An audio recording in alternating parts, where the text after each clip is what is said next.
تو پہلا میں یہ آپ سے پوچھنا چاہوں گی کہ مہدویت کا نظریہ کیا ہے؟ کیا اسے عام سطح تک پہنچایا جا سکتا ہے کہ ایک عام انسان تک، اور کیا اس کا تعلق کسی خاص فرقے یا گروہ سے ہے؟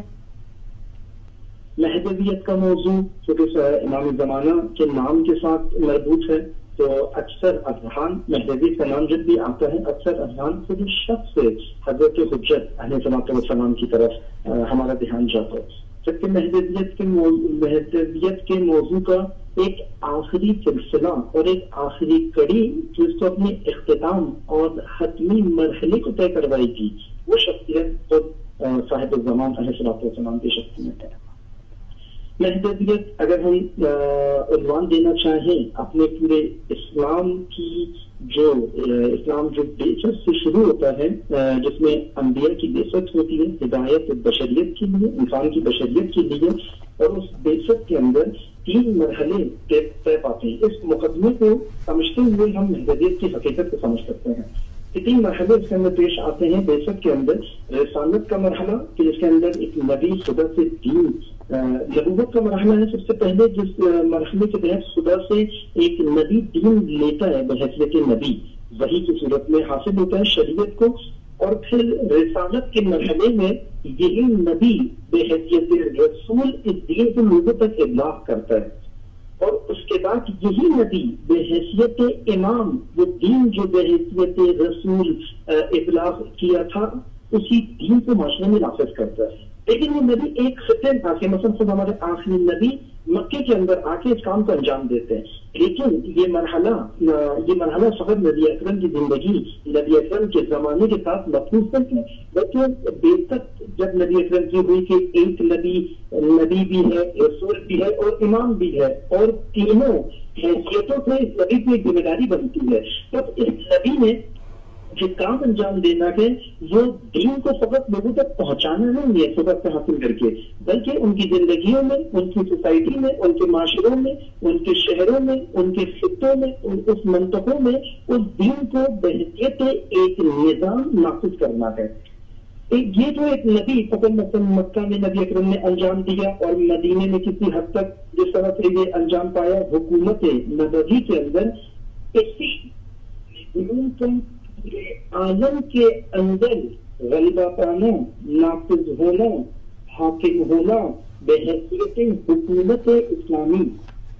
یہ عالم کے اوپر اس نظام کا نافذ ہونا، یہ سادہ ترین زبان میں ہم اپنے ناظرین کی خدمت میں اگر سادہ ترین انداز میں پیش کرنا چاہیں تو اس طریقے سے ہم ان کو بتانا چاہیں گے کہ یہ نظام فقط ایک خطے کے لیے نہیں ہے، فقط ایک قوم کے لیے نہیں ہے، فقط ایک زبان یا نسل یا کسی ذات کے لیے نہیں ہے، بلکہ یہ زمین کے اوپر رہنے والی بشریت کے اوپر نافذ ہونے کے لیے آیا تھا،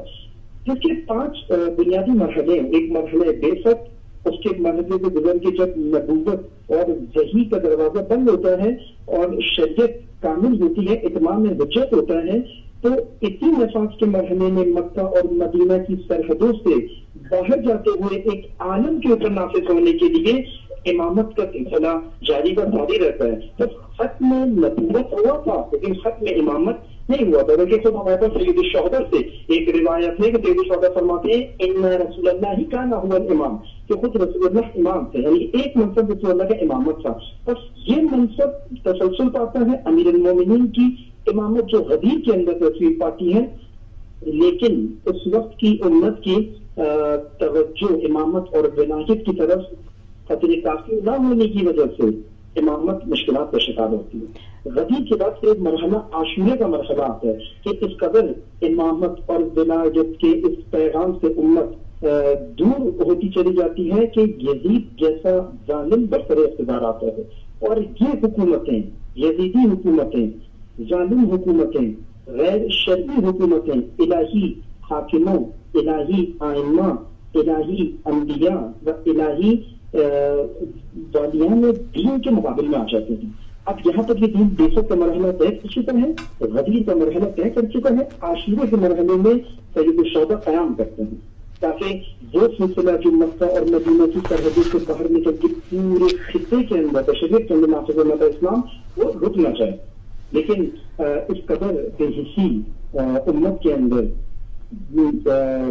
نام نہاد مسلمانوں کے اندر اس قدر بے حسی ہوتی ہے کہ 3 نبی کا نواسہ کربلا کی زمین کے اوپر تیزور و کفن